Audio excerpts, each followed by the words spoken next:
Pemirsa, debat perdana pasangan calon gubernur dan calon wakil gubernur Pilkada Jakarta akan digelar hari Minggu 6 Oktober mendatang.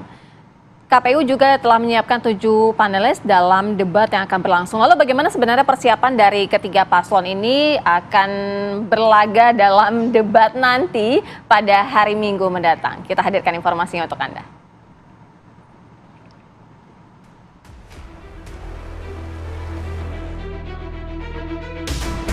Debat perdana pasangan calon gubernur dan wakil gubernur pada Pilkada Jakarta akan digelar hari Minggu 6 Oktober mendatang. KPU Jakarta telah menyiapkan 7 orang panelis dalam debat yang rencananya dilangsungkan di G-Expo Kemayoran, Jakarta Pusat. Para pasangan calon yang sudah resmi berkampanye sejak 25 September hingga 23 November 2024 nanti telah menyiapkan berbagai strategi, mulai dari belusukan ke sejumlah lapisan masyarakat hingga menebar janji-janji. Paslon nomor urut 1, Ridwan Kamil Suswono, selama sepekan kampanye banyak melakukan belusukan seperti ziarah makam, kunjungan ke komunitas Betawi, hingga menghadiri sejumlah talkshow. Sementara pasangan nomor urut 2, Darmakun, memulai hari pertama kampanye dengan berkeliling lapangan banteng. Darmakun juga melakukan strategi kampanye dengan metode belusukan online untuk menjangkau seluruh warga Jakarta. Begitu pula dengan paslon nomor urut 3, Pramono Rano, yang juga aktif belusukan ke masyarakat saat kampanye, mulai dari sowan ke tokoh agama dan masyarakat, meninjau hunian warga Jakarta, hingga belanja masalah warga di beberapa wilayah. Lalu, akankah strategi kampanye 3 pasangan calon Pilgub Jakarta ini cukup menjadi modal menghadapi debat perdananya yang tinggal menghitung hari? Tim TV One mengabarkan.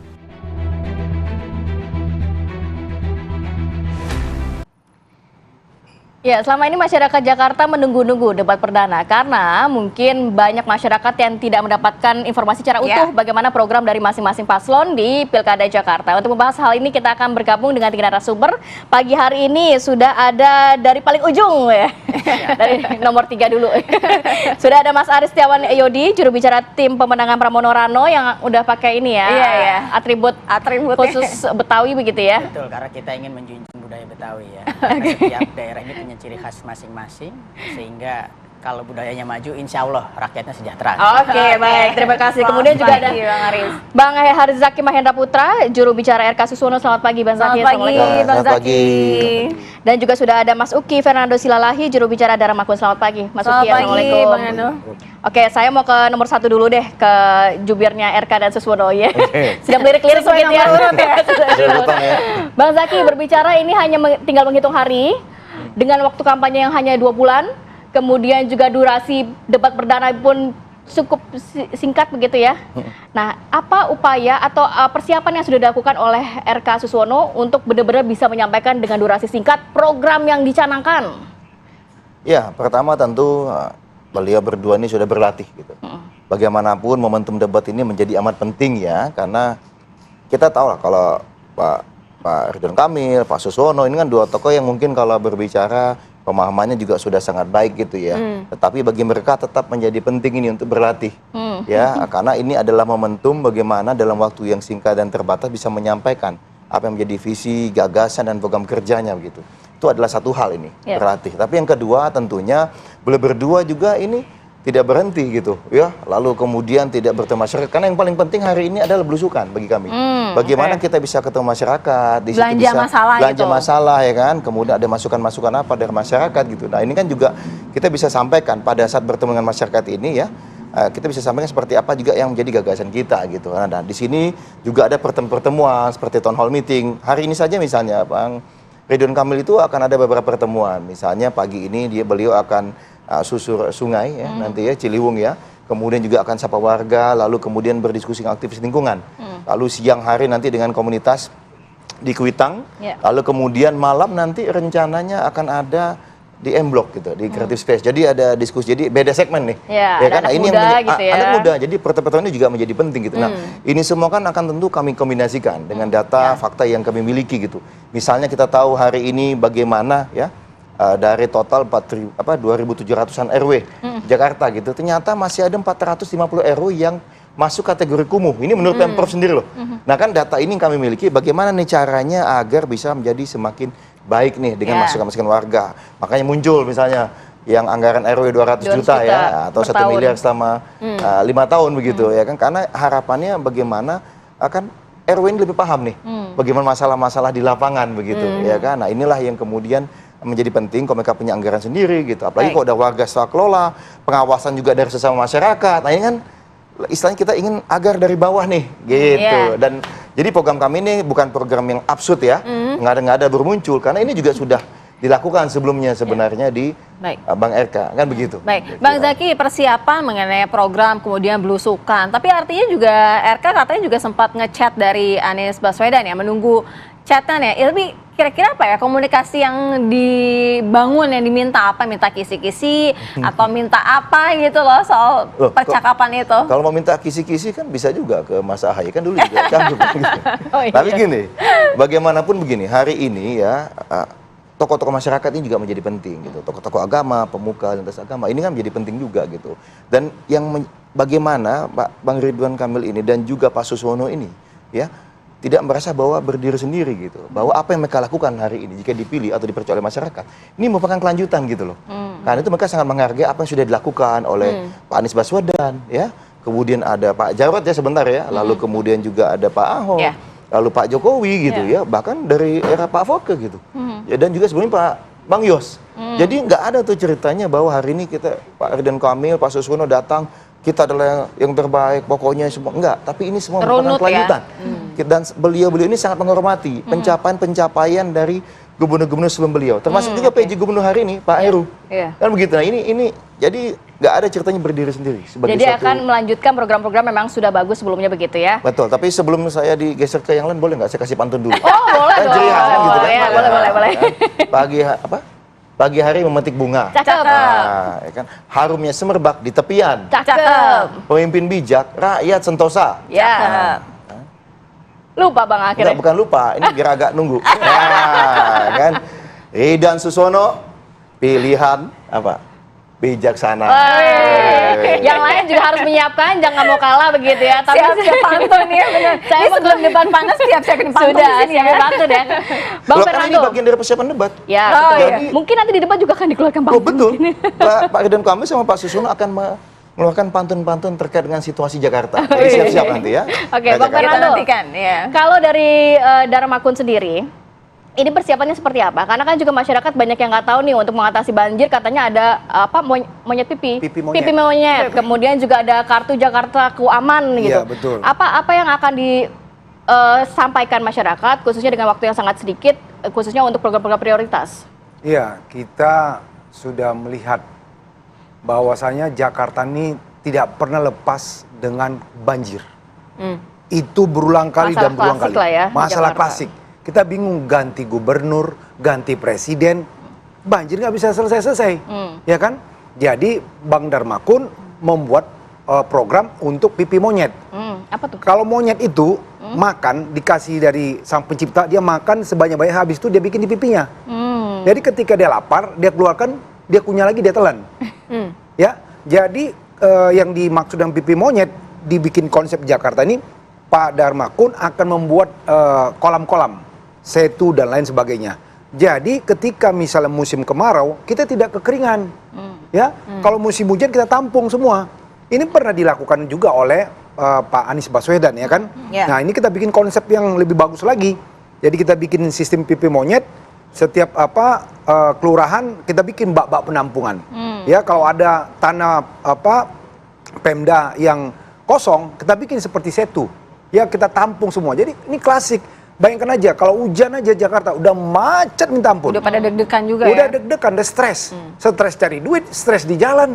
Ya, kita mau buat Jakarta aman seperti program Pak Dharmakun itu Jakarta Ku Aman dengan kartunya, semuanya harus aman, termasuk kemacetan dan banjir.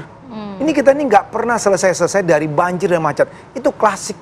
Jadi selalu kita mengatakan bisa saya apakan kemacetan, banjir, tapi belum ada yang Ya. bisa merealisasikan begitu. Bang Nando, ini kan permasalahan Jakarta sangat-sangat klasik dan banyak banget PR yang harus dilakukan. Artinya prioritasnya apa dong? Apa dulu? Kalau di program Jakarta Aman itu semuanya, ya, termasuk banjir, kemacetan. Berbarengan gitu akan dilakukan? Berbarengan, ya. Kita akan menempatkan orang-orang di pemerintahan ini yang mengerti. Bayangkan kalau kita sekarang ada pembangunan, hanya melubangi gorong-gorong aja, udah macet di mana-mana. Itu tanpa sistem, ya, tanpa sistem perkotaan itu. Harusnya, ya, kalau misalnya kita membangun LRT, satu tiang misalnya untuk kita bangun, misal satu tiang itu butuh 100 orang, dalam 4 hari atau 1 bulan, kita harus siapkan mau bangun misalnya 1000 tiang, kita harus siapkan itu. Ya. Coba Mbak pergi ke China. Ke China kemarin waktu COVID, dia bisa bangun rumah sakit dalam 1 hari. Itu dari fakta, ya, empirik, bukan hanya jargon-jargon. Di Ya. China 1 hari waktu itu masa COVID, dia bangun rumah sakit dalam 1 hari. Oke. Kita mau bikin begitu. Jadi ketika ada pembangunan, apapun itu tidak membuat bacet. Oke. Di mana-mana kesal orang. Baik. Jadi Pak Darmakun dalam program Jakartaku Aman, dia semua rangkum, termasuk kesehatan. Ya, tadi miskin dari 1 kilo istana itu ada perumahan kumuh luar biasa. Pak Dharma sudah ke sana. Bayangkan aja dia nggak kena matahari. Rumahnya cuma 2x2. Ya, dibuat ke atas. Oke, siap Bang Gitu Nando. loh. Waktu Anda habis, Ya, kita bergeser tapi sebentar. langsung lainnya. Saya kasih ini dong. Tadi kan Pantun. pantun, ya kan? Jadi kita membuka dengan pantun, Ya. ya kan? Nanti kita tutup dengan pantun. Nah, Baik.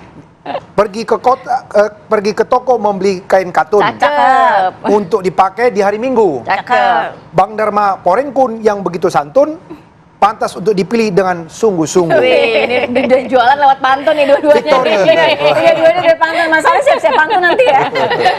Pas Aris menanggapi, kayaknya tadi pas Bang Nando berbicara mengenai pipi monyet nih kayak tersenyum-senyum nih. Kalau dari sisi Anda kan untuk mengatasi banjir, giant sea wall begitu kan, dengan Iya. konsep yang sudah cukup besar, bahkan dari pemerintah pusat juga sejalan begitu.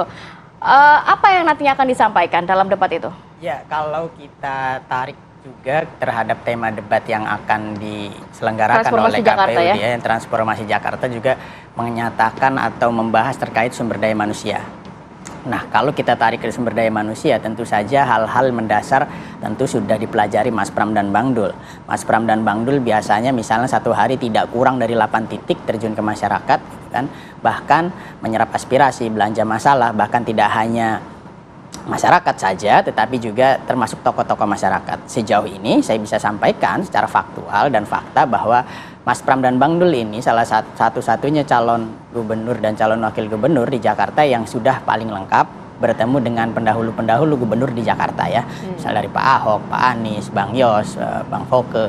Bahkan tidak hanya itu, bahkan tokoh-tokoh masyarakat level nasional pun yang kurang lebih memiliki banyak pengalaman dan masukan-masukan terkait pembangunan Jakarta sudah dikunjungi. Ada Pak Yusuf Kalla, kemudian termasuk Pak SBY, termasuk Pak SBY sudah dikunjungi, kemudian termasuk Pak Sultan Hamengkubuwono misalnya kemarin juga sudah dikunjungi. Artinya apa? Mas Pram dan Bang Dul ingin berdiri di atas semua masyarakat Jakarta tanpa membeda-bedakan. Karena masyarakat Jakarta ini masyarakat yang plural, masyarakat yang majemuk, saya pikir. Kemudian terkait dengan tema debat, Mas Pram sampaikan bahwa debat bukan barang baru untuk beliau. Misalnya Mas Pram sudah menyiapkan debat mulai dari Pilpres 2004 misalnya bersama Bu Mega sampai Pilpres 2019, Pilpres 2014 dengan Pak Jokowi. Saya pikir Mas Pram juga sudah memiliki bahan-bahan, ya, bahan-bahan atau materi-materi apa-apa saja misalnya yang perlu disampaikan, yang perlu ditekankan dalam pembangunan khususnya Jakarta sebagai ibu kota dan selanjutnya sebagai kota yang daerah khusus seperti itu. Ya. Dan Bang Dul dengan segala pengalamannya tidak hanya menjadi tokoh seniman di Indonesia, tokoh publik yang luar biasa, melainkan juga pernah menjadi wakil Bupati Tangerang, Gubernur Banten, wakil Gubernur Banten. Kalau berbicara pembangunan manusia, bahkan Bang Dul misalnya saat menjadi Gubernur Banten punya rekam jejak, misalnya Provinsi Banten sejak pertama kali berdiri, pertama kalinya menjadi juara MTQ nasional seperti itu. Artinya ada bagaimana pembangunan manusia serius begitu dilakukan oleh Bang Dul selama menjabat Gubernur Banten. Dan kami melihat tren masyarakat terhadap keinginan dan sambutan masyarakat terhadap Mas Pram dan Bang Dul ini cukup luar biasa gairahnya ya. Yang pertama misalnya terkait dengan hasil survei. Misalnya semakin meningkat setiap waktunya ya, dari 28% sampai 31% hari ini, dan mungkin nanti ada semakin naik. Karena apa? Karena Mas Pram dan Bang Dul sangat diterima oleh masyarakat Jakarta. Bang Dul misalnya lahir, tumbuh dan besar di Jakarta. Memiliki rekam jejak yang luar biasa. Program-programnya itu sangat apa ya, bisa katakan membumi, yang diinginkan masyarakat. Misalnya Mas Pram kemarin di Kuitang menyapa warga, disampaikan bahwa yang menjadi permasalahan diinginkan masyarakat ini misalnya pencarian lapangan pekerjaan, kemudian pendidikan. Maka Mas Pram menyampaikan bahwa nanti akan ada job fair atau informasi lowongan pekerjaan di kecamatan setiap 3 bulan sekali. Kemudian juga ada pelatihan bersertifikat untuk masyarakat. Tidak hanya itu, untuk PPSU diturunkan syaratnya dari yang ijazahnya SMA menjadi SD. Kemudian juga untuk guru PAUD, kemudian ini untuk kader Posyandu, kader PKK, Jemantik, Desa Wisma, yang ini mengawal kesehatan masyarakat, insentifnya dinaikkan 2 kali lipat, gajinya dinaikkan 2 kali lipat. Artinya apa? Mas Pram dan Bang Dul ingin ibu kota ini, ingin masyarakat Jakarta ini masyarakat semakin sehat. Kalau sudah sehat, insya Allah sumber daya manusia bagus. Dan yang terakhir terkait dengan sumber daya manusia, kita tidak bisa lepas bahwa sumber daya manusia ini terkait dengan kualitas. Kualitas itu sekolah. Maka Mas Pram dan Bang Dul mencanangkan misalnya bagaimana sekolah itu bisa gratis dari masyarakat, dari SD sampai SMA, baik negeri dan swasta. Saya pikir bagaimana lapangan pekerjaan, komitmen Mas Pram dan Bang Dul untuk pendidikan itu kuat dan kesehatan masyarakat semakin baik, ini yang menjadi transformasi masyarakat Jakarta ke depan. Sumber daya manusianya kuat. Kalau sumber daya masyarakat kuat, negara itu bisa maju. Kita contoh Jepang dan sangat-sangat lengkap ya. Tapi Mas Haris, sebelum kita jeda, Mas Haris siapin pantun dulu, Mas. Pasti nanti saya siapin untuk akhir, biar ditunggu-tunggu gitu. Kita jeda dulu ya, kita lanjutkan ya usai jeda ya. Pemirsa, kami segera kembali usai jeda.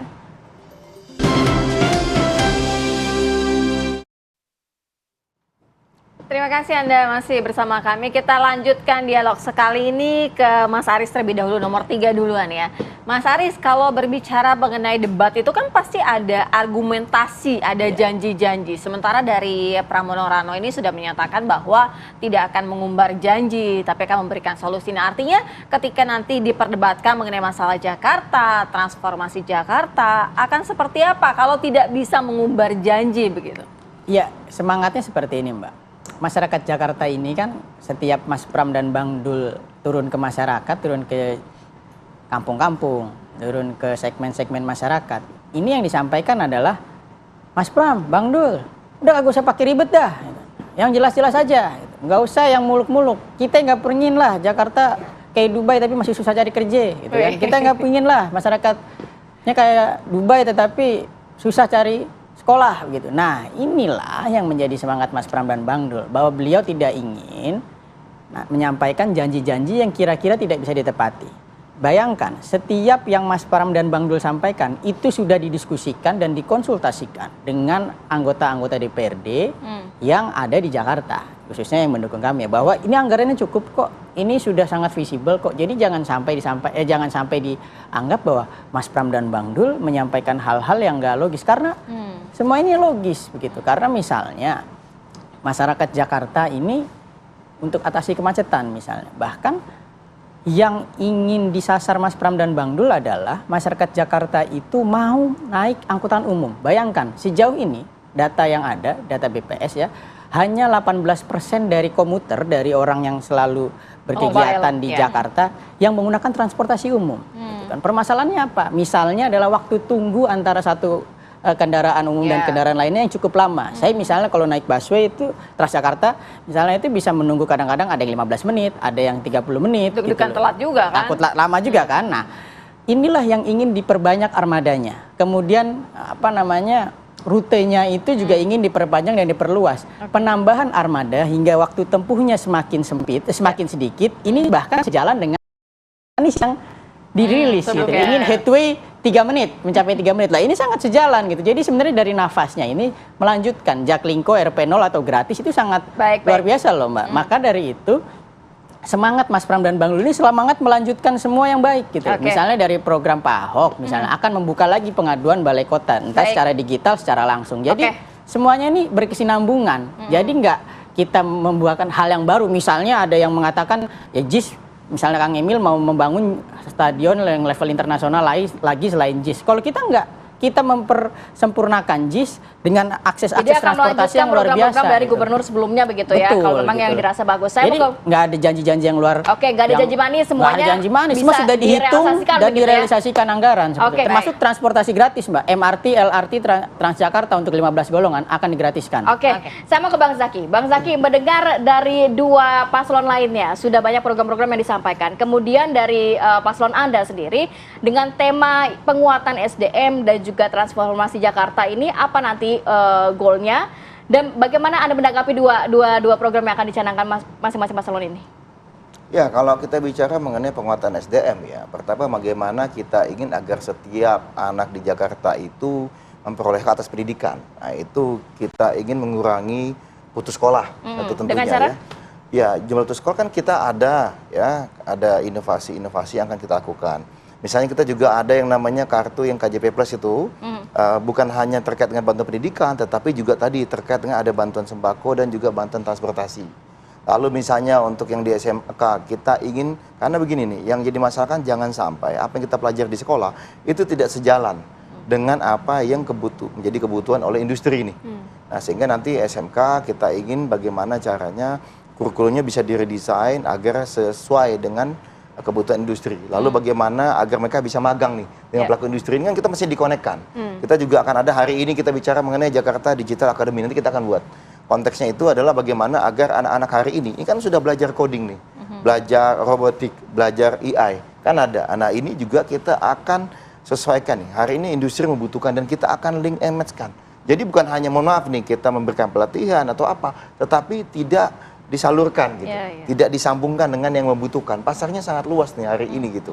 Nah, banyak hal ya kalau kita bicara mengenai pengembangan SDM, tentunya juga nanti dalam kurikulum kami ini ada yang namanya karakter, terkait dengan karakter.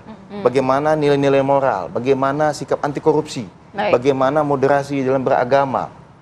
Nah, ini kan menjadi penting juga. Jadi kita jangan hanya berbicara mengenai skillnya aja gitu, tetapi bagaimana isinya kan perlu ada juga nih gitu. Nah, ini terkait dengan pengembangan SDM. Bagaimanapun hari ini kita juga lihat. Saya tertarik sebenarnya menanggapin dari tadi nih, Mas Aris nih kan gitu dalam konteks program gitu. Hari ini kita juga punya program yang namanya kan hunian terpadu dan harga terjangkau. Bagaimana kita ingin agar ini fakta yang nggak tahu ya. Saya pikir sih bukan menarik ya, menyedihkan sebenarnya.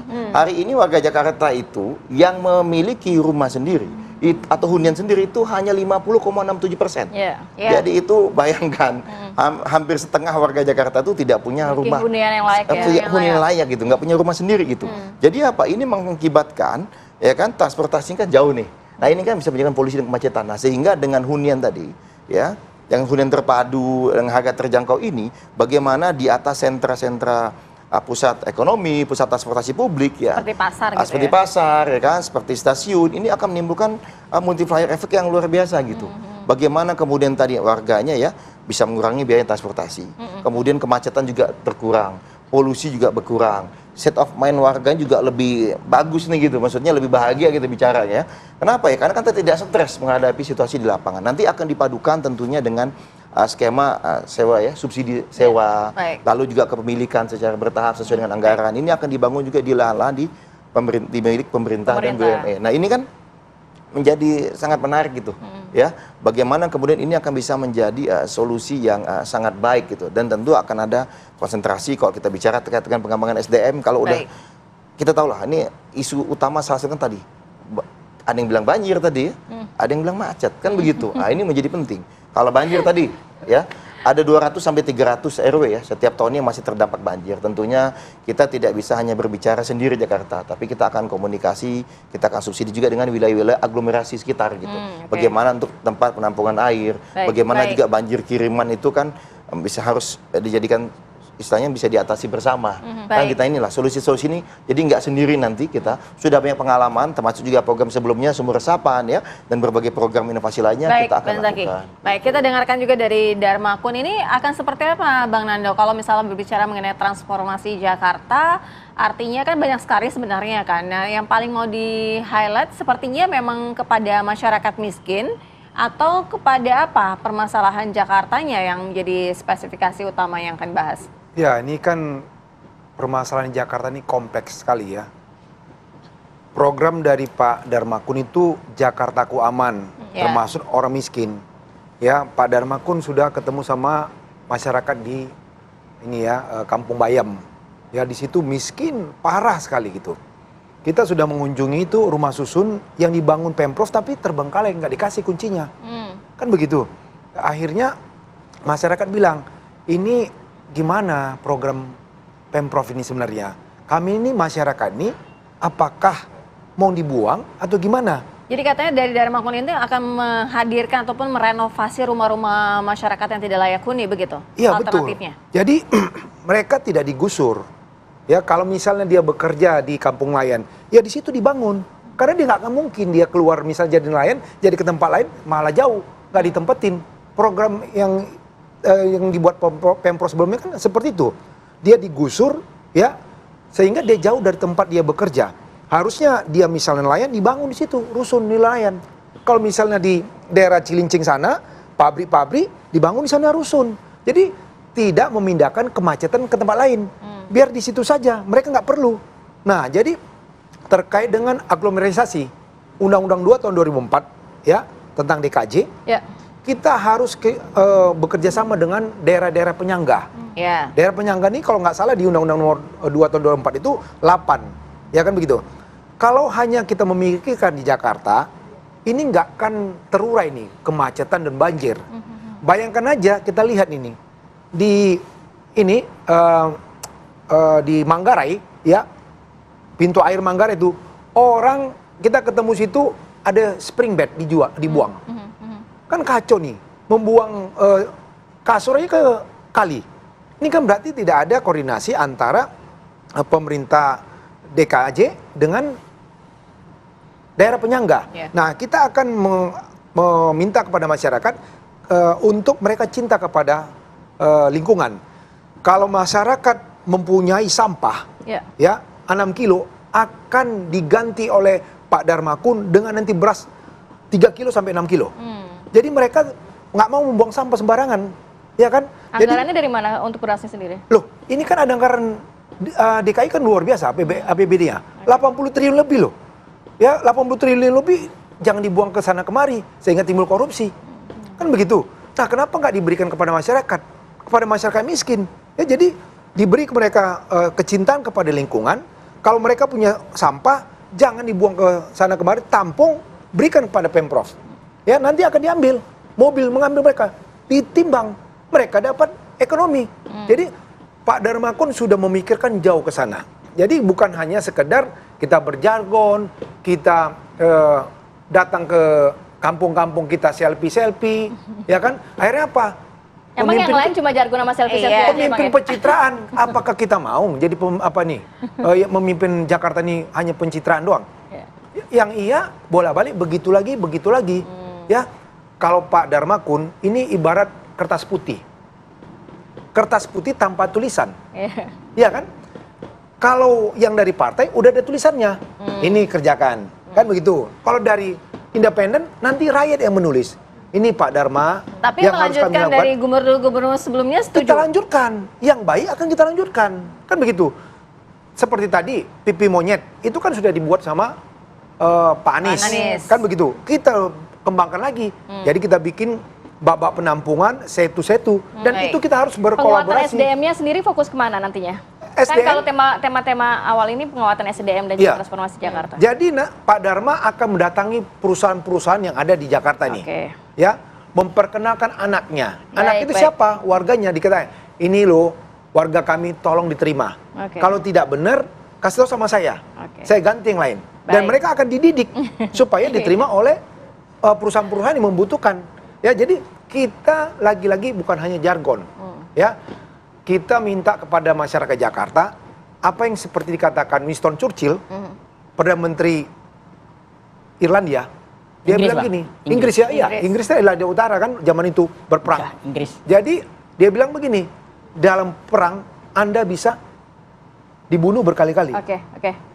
Dalam politik Anda juga bisa dibunuh berkali-kali.